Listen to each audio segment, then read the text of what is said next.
मोदी साहब जो है वो जापान जा रहे हैं। कल का मेरा स्पेशल ऑनलाइन पॉडकास्ट होगी, live, I will be live में आप लोगों को बताऊंगा कि मोदी साहब जापान क्यों जा रहे हैं, $70 बिलियन की इन्वेस्टमेंट क्यों करेगा जापान भारत पे, मैं उसकी वजह बताऊंगा। फिर क्वाड के बारे में भी हम कल बात करेंगे। लेकिन एज ऑफ नाउ भारत ये कोशिश कर रहा है कि किसी ना किसी तरीके से अमेरिका के अलावा अल्टरनेटिवली इकोनॉमीज को भी फोकस करे, लाइक यूरोप हो गया, मोर इंपॉर्टेंटली जो है वो ईस्ट एशियन कंट्रीज हो गया, ऑस्ट्रेलिया हो गया, अमेरिका से जो अपने आप को हटा लें, कनाडा हो गया, कंट्रीज लाइक दैट। तो आने वाले टाइम पे ये चीजें आपको नजर आएंगी। अच्छा, अगली बात जो है वो कृति वर्धन सिंह साहब ने की, जो कि जूनियर फॉरेन मिनिस्ट्री के ऑफिशियल्स हैं इंडिया के। उन्होंने कहा कि our concern is our energy security and we will continue to purchase energy sources from whichever country benefits अस।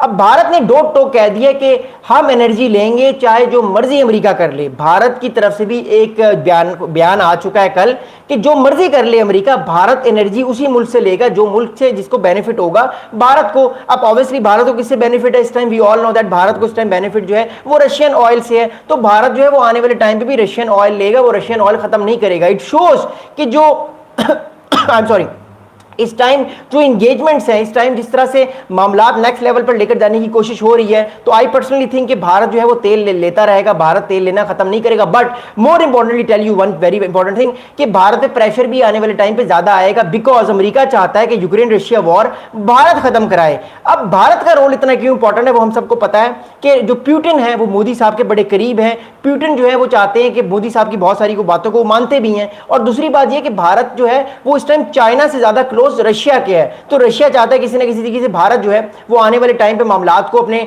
ठीक करे रशिया के साथ। ऑलरेडी वो ठीक है, लेकिन भारत अभी तक ऑयल लेना खत्म नहीं करेगा, भारत तेल और ज्यादा लेगा। बल्कि इस महीने, अगस्त के महीने का जो एस्टीमेट है वो ये है कि तकरीबन 42% जो क्रूड ऑयल भारत ने इस महीने लिया। इट शोज कि भारत की जो फॉरेन पॉलिसी है वो खत्म नहीं होगी। अगला आपको इंपॉर्टेंट बताऊं, देखिए अभी इस टाइम इस साल का जो हमारे पास 2024 का डाटा है उसके मुताबिक भारत की और अमेरिका की जो ट्रेड हुई है वो तकरीबन 129 बिलियन डॉलर की हुई है ट्रेड। इसमें से तकरीबन 45.8 बिलियन डॉलर का 45.8 बिलियन डॉलर का जो है वो ट्रेड डेफिसिट रहा है अमेरिका को, यानी 45 डॉलर जो है वो भारत को बेनिफिट हुआ इस साल ट्रेड में। तो भारत सरप्लस में है, यानी भारत बहुत आगे है ट्रेड में अमेरिका के साथ, और अमेरिका चाहता है कि इसी तरह से ये बैलेंस हो जाए, ये बराबर हो जाए। That's why things are gonna be very very important. अच्छा, अब एक और बड़ा इंपॉर्टेंट स्टेटमेंट है। एक साहब है, उनका नाम है शुजान हाजरा साहब। शुजान हाजरा साहब जो हैं ये एक बड़े इंपॉर्टेंट जो हैं ये इकोनॉमिस्ट हैं अनंत राठी ग्रुप के। भारत में एक ग्रुप है जिसका नाम है अनंत राठी ग्रुप,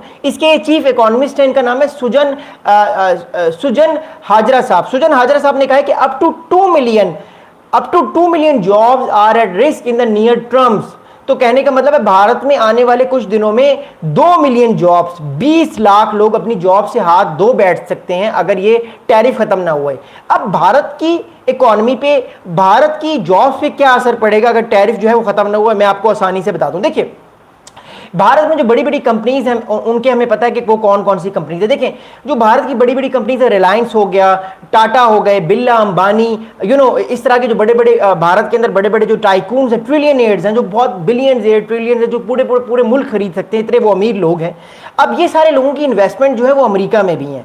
अब प्रॉब्लम ये है, मिसाल के तौर पर अगर इनकी कंपनीज पे टैरिफ लगता है तो ऑब्वियसली इनको फिर डाउन साइजिंग करनी पड़ेगी ताकि इनके प्रॉफिट मार्जिन जो है वो मेंटेन रहें, वो कम ना हो। तो डाउन साइजिंग में किन लोगों की जॉब्स जाएंगी, जो भारत में लोग ऑलरेडी काम कर रहे हैं। तो लाखों लोग अभी इस टाइम भारत में काम कर रहे हैं इन कंपनीज के साथ। तो अकॉर्डिंग टू एन एस्टीमेट, अगर भारत जो है वो अगर भारत पे अमेरिका ने टैरिफ खत्म ना किए, 50% कम करके 20 या 25% ना किए दोबारा, तो भारत पे क्या असर पड़ेगा? भारत पे ये असर पड़ेगा कि भारत जो है वो आने वाले टाइम पे जो है उसमें 20 लाख लोगों की जॉब्स जो हैं वो चली जाएंगी, which is very unfortunate for people. और एक और आपको इंटरेस्टिंग बात बताऊं, आज 28 अगस्त है, कल से 25% जो टैरिफ है वो भी लागू हो चुका है। तो भारत में इस टाइम 50% टैरिफ जो है वो अमेरिका ने लागू किया हुआ है। हालांकि एक तरह से बैक चैनल डिप्लोमेसी हो रही है ट्रेड को लेके, लेकिन जब तक यूक्रेन रशिया वॉर खत्म नहीं होगी, मैं आपको फिर बताऊं, ये मामलात आने वाले टाइम पे चलेंगे।